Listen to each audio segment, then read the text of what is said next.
Fala galera ligada no Curioso do Futebol e aqui no Brisa Esportiva. Tá começando mais uma edição do nosso programa que reúne as melhores e maiores curiosidades históricas do futebol brasileiro e mundial. E a história de hoje é sobre um presidente da República que já foi goleiro. Você conhece essa história? Você sabe de quem se trata? Se não, continue ligado aqui que depois da vinheta a gente vai contar tudo sobre essa história.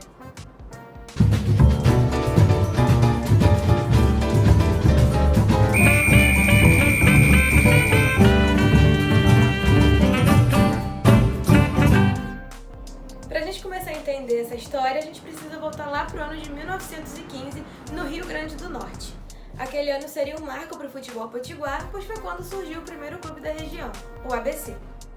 A criação do ABC, logicamente, estimulou também a criação de outros clubes, até porque um clube precisa de outros para que haja rivalidade, para que haja competições, e assim foram surgindo os outros clubes da região, como o América Futebol Clube, que foi o segundo clube do Rio Grande do Norte. Para sua estreia, o América organizou seu primeiro jogo-treino, que foi contra a equipe de jogadores amadores do Colégio Ateneu.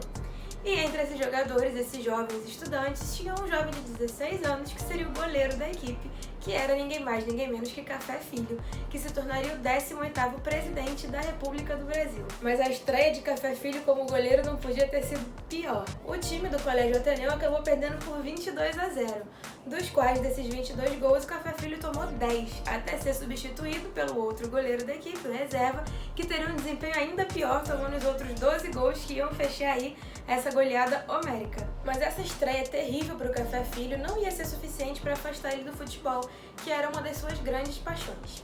Um pouco antes de se iniciar o ano de 1920, o Brasil criou a Liga Brasileira contra o Analfabetismo. A Liga Brasileira contra o Analfabetismo foi uma instituição fundada aqui no Brasil que visava combater os índices alarmantes de analfabetismo que nós tínhamos aqui no país, e eles queriam erradicar o analfabetismo até o centenário da independência do Brasil. Café Filho e seus amigos queriam participar ativamente dessa luta, e aí eles decidiram unir suas duas paixões, a vontade de fazer política e a vontade de jogar futebol. Nascia então o Alecrim Futebol Clube, um clube fundado pelo Café Filho, cuja sua sede era usada também como escola noturna e gratuita para as crianças da região. E ali naquele espaço dedicado ao Alecrim, ocorriam essas aulas para que as crianças do Rio Grande do Norte pudessem ser alfabetizadas de forma gratuita. Apesar da sua paixão pelo futebol, o Café Filho sabia que ele não era exatamente muito talentoso para estar ali dentro de campo. E foi assim que ele decidiu sair dos campos e partir para cargos mais altos dentro do futebol e passou a ser dirigente e um dos grandes divulgadores e promotores do futebol no Rio Grande do Norte e do futebol do Rio Grande do Norte no Brasil, fora ali daquela região. Usando a sua influência, os seus contatos, ele viajou por alguns outros estados do Nordeste, marcou alguns amistosos, e foi assim que ele foi levando o nome do futebol potiguar para outros lugares além do Rio Grande do Norte. Em 1921, o futebol começaria a ficar um pouco distante da vida do Café Filho, quando além de ser advogado, ele decidiu também ser jornalista.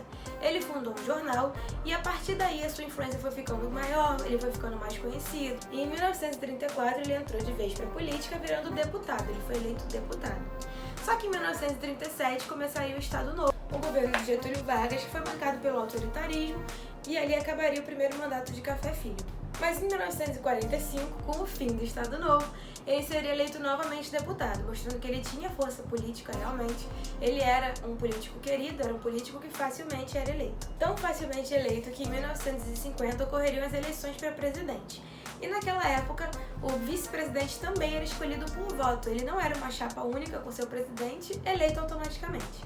E aí acabou que nessa votação para vice-presidente, o Café Filho foi eleito. Em 1954, o Brasil foi chocado por um dos nossos eventos mais marcantes da nossa história, envolvendo o presidente da República, que foi o suicídio de Getúlio Vargas, que era o presidente da época.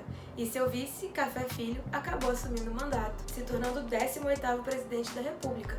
Esse cara que veio dos campos, que veio do futebol, que veio do amor pelo futebol. E é o único presidente que, até onde a gente sabe, jogou futebol de forma profissional. Bom, Café Filho pode ter se tornado famoso por ser presidente e quase nada conhecido por ter sido um bom jogador ou por ter sido um bom dirigente, mas é fato que para o futebol do Rio Grande do Norte ele foi indispensável, fundamental e essencial para que o futebol na região do Rio Grande do Norte não só começasse, mas que também fosse incentivado, tivesse apoio. Quanto ao Alecrim Futebol Clube, ele acabou passando por algumas questões financeiras, logicamente, porque o futebol na região ainda não era tão conhecido, não era rico, então por questões financeiras o clube acabou se fundindo com o Flamengo Futebol Clube, e eles dois juntos fizeram o Clube Esportivo Natalense, que inclusive no seu primeiro campeonato estadual foi campeão.